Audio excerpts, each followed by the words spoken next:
झटपट अशी आपली वांग्याची सुकी भाजी तयार आहे। टिफिनसाठी बेस्ट ऑप्शन आहे, नक्की ट्राय करा।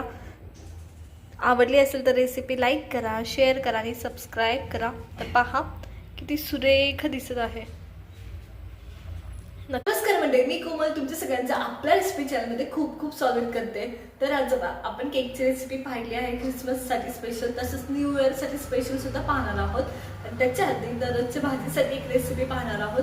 तर आज आपण वांग्याची सुकी भाजी करणार आहोत। सिंपल आहे, कोणतेच एक्स्ट्रा मसाले न वापरता घरातले मसाले साध्या सुद्धा पद्धतीने।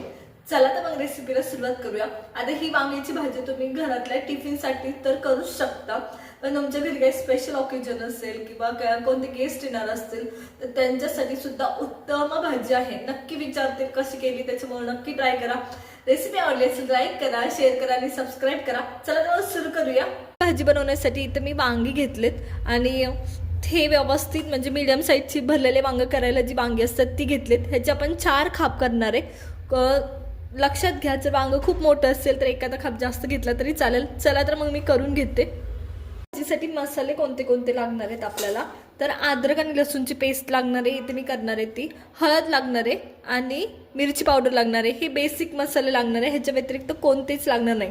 याच्या व्यतिरिक्त तुम्ही घरकुल मसाला वापरू शकता किंवा काळं तिखट वापरू शकता। मी काळं तिखट वापरणार आहे, पण किंचितसं वापरणार आहे, थोडंसं। जर तुम्हाला टेस्ट आणायची असेल तर काळं तिखट जास्त वापरायचं, जर तुम्हाला कलर आणायचं असेल तर लाल तिखट जास्त वापरायचं, हे लक्षात ठेवा। म्हणजे हे सगळे वांगे कापून झालेत। चला तर आता भाजी बनवायला सुरुवात करूया। त्यासाठी इथं मी तेल घेतले। आता नाही का, तुम्ही जर कार्यक्रमाला किंवा काही स्पेशल गेस्ट येणार असेल त्यांच्यासाठी ही भाजी करणार असाल तर वांगी तळून घ्यायची सरळ, आणि जर तुम्ही घरी करणार असाल तर थोडीशी शालो फ्राय केली, म्हणजे तळल्यासारखी शालो फ्राय झाली पाहिजे तर ते चालतं। पण तुम्ही स्पेशल ओकेजनसाठी काही करत असाल तर ही वांगी तळून घ्यायची। तर इथे मी सगळी वांगी टाकून घेते।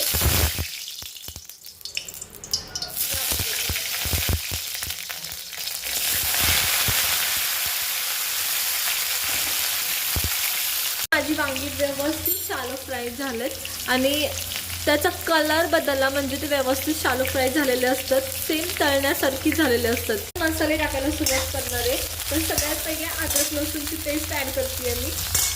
जेवढी अद्रक लसूणची पेस्ट टाकाल तेवढी जास्त चांगली टेस्ट येते त्याला, एवढं लक्षात ठेवा। अद्रक लसूणची पेस्ट 1-2 मिनिटं परतून घ्यायची वांग्यासोबत, म्हणजे त्याची टेस्ट भारी लागते।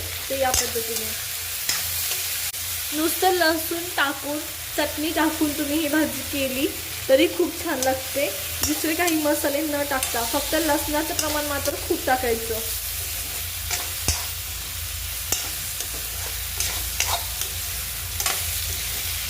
किंवा कोल्हापुरी कांदा लसूण मसाला टाकून ही भाजी केली लसूण टाकून फक्त, तरी खूप भारी लागते।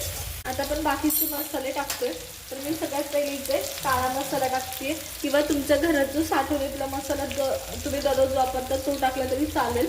त्याच्यानंतर आपण हळद,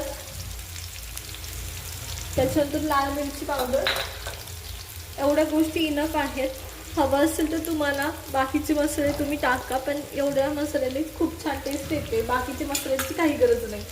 तर हे व्यवस्थित परतून घ्यायचं 1-2 मिनिटं, मसाले व्यवस्थित कोट होईपर्यंत।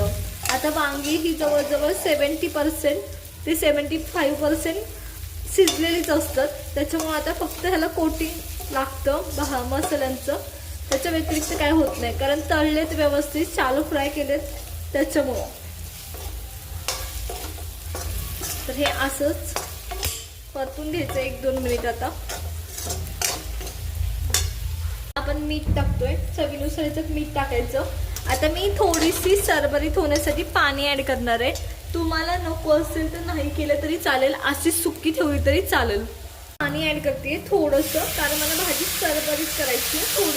थोडीशी एकदम किंचित ग्रेव्ही ठेवायची आहे, जेणेकरून एकदम कोरडी पण वाटायला नको म्हणून।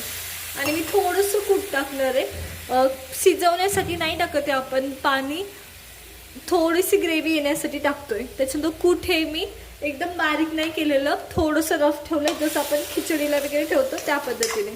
आता ताट झाकायचं, 1-2 मिनिटच वाफवायची, कारण ऑलरेडी वांगी शिजत आलेले असतात। आणि परत कोथिंबीर टाकणार आहोत आपण। चला तर मग 1-2 मिनिटं मी शिजवून घेते। तर पाहूया उघडून कशी झाली आपली भाजी.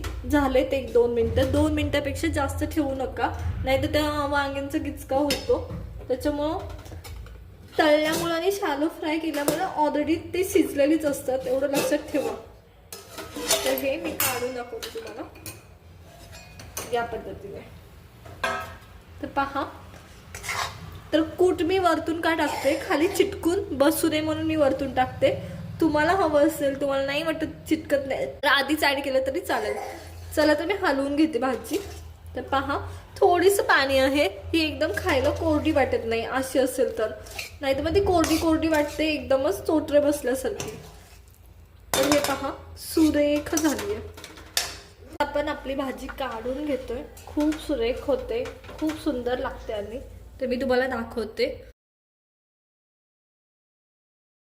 ही तुम्हाला बर्थडेसाठी, स्पेशल ओकेजनसाठी, टिफिनसाठी योग्य अशी भाजी आहे. त्याच्यामुळे नक्की ट्राय करा.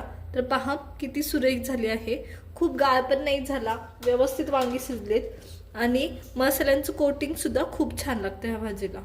त्याच्यामुळे नक्की ट्राय करा. तर पहा किती सुरेख झाली आहे. चला तर मी सगळी भाजी अशीच काढून घेते. सर्व भाजी काढून घेतली. आता थोडीशी कोथिंबीर ऍड करायची आणि ही आपली भाजी तयार आहे. तर पहा किती सुरेख दिसत आहे. नक्की ट्राय करा. किती सुरेख दिसत आहे, पहा सुरेख झाली खूप. तर तुम्हाला आजची आपल्या वांग्याच्या भाजीची रेसिपी कशी वाटली हे मला कमेंट करून नक्कीच सांगा. त्याचबरोबर जर रेसिपी आवडली असेल तर लाईक करा, शेअर करा आणि सबस्क्राईब करा. तसंच तुम्हाला दररोजच्या भाजीसाठी कोणती भाजी पाहायला आवडेल हे सुद्धा आम्हाला सांगा. चला तर भेटूया मग नवीन रेसिपी सोबत. तोपर्यंत धन्यवाद.